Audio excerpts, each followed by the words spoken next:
பிரசங்கி 5ஆம் அதிகாரம். நீ தேவாலயத்துக்கு போகும்போது உன் நடையை காத்துக்கொள். மூடர் பலியிடுவது போல பலியிடுவதை பார்க்கிலும் செவி கொடுக்க சேர்வதே நலம். தாங்கள் செய்கிறது தீமை என்று அறியாதிருக்கிறார்கள். தேவ சமூகத்தில் நீ துணிகரமாய் உன் வாயினால் பேசாமலும் மனம் பதறி ஒரு வார்த்தையையும் சொல்லாமலும் இரு. தேவன் வானத்தில் இருக்கிறார், நீ பூமியில் இருக்கிறாய். ஆதலால் உன் வார்த்தைகள் சுருக்கமாயிருப்பதாக. தொல்லையில் திரட்சியினால் சொப்பனம் பிறக்கிறது போல வார்த்தைகளின் திரட்சியினால் மூடனுடைய சத்தம் பிறக்கும். நீ தேவனுக்கு ஒரு பொருத்தனை பண்ணி கொண்டால் அதை செலுத்த தாமதியாதே. அவர் மூடரில் பிரியப்படுகிறதில்லை. நீ நேர்ந்து கொண்டதை செய். நீ நேர்ந்து கொண்டதை செய்யாமற் போவதை பார்க்கிலும் நேர்ந்து கொள்ளாதிருப்பதே நலம். உன் மாம்சத்தை பாவத்துக்குள்ளாக்க உன் வாய்க்கு இடங்கூடாதே. அது புத்தி பிசக்கினால் செய்தது என்று தூதனுக்கு முன் சொல்லாதே.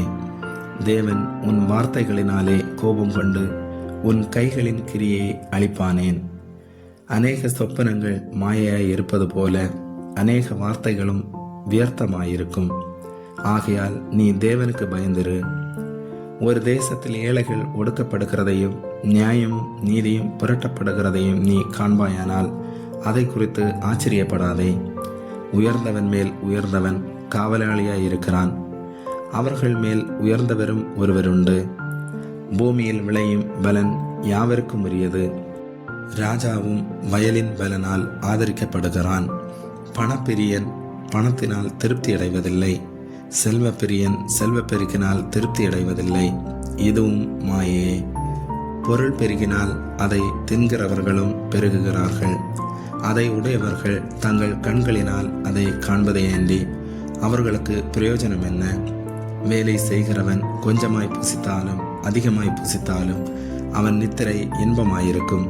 செல்வனுடைய பெருக்கோ அவனை தூங்க விட்டாது. சூரியனுக்கு கீழே நான் கண்ட வேறொரு கொடிய தீங்கும் உண்டு. அதாவது ஐஸ்வர்யமானது அதை உடையவர்களுக்கே கேடுண்டாகும்படி சேகரித்து வைக்கப்படுவதாம். அந்த ஐஸ்வர்யம் விக்கிரத்தால் அழிந்து போகிறது. அவன் ஒரு புத்திரனை பெறுகிறான். அவன் கையில் யாதொன்றும் இல்லை. தன் தாயின் கற்பத்திலிருந்து நிர்வாணியாய் வந்தான். வந்தது போலவே நிர்வாணியாய் திரும்ப போவான். அவன் தன் பிரயாசத்தினால் உண்டான பலன் ஒன்றையும் தன் கையிலே எடுத்துக்கொண்டு போவதில்லை. அவன் வந்த பிரகாரமே போகிறான். இதுவும் கொடுமையான தீங்கு. அவன் காற்றுக்கு பிரயாசப்பட்டதினால் அவனுக்கு லாபம் என்ன? அவன் தன் நாட்களிலெல்லாம் இருளிலே புசித்து மிகவும் சலித்து நோயும் துன்பமும் அடைகிறான்.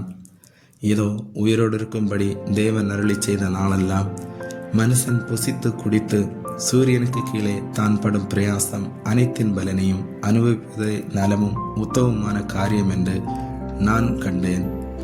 இதுவே அவன் பங்கு. தேவன் ஐஸ்வர்யத்தையும் சம்பத்தையும் எவனுக்கு கொடுத்து இருக்கிறாரோ அவன் அதிலே புசிக்கவும் தன் பங்கை பெறவும் தன் பிரயாசத்திலே மகிழ்ச்சியாய் இருக்கவும் அவனுக்கு அதிகாரம் அளிப்பது தேவனுடைய அனுக்கிரகம். அவனுடைய இருதயத்திலே மகிழும்படி தேவன் அவனுக்கு அனுக்கிரகம் பண்ணுகிறபடியினால் அவன் தன் ஜீவனுள்ள நாட்களை அதிகமாய் நினையான். ஆமேன்.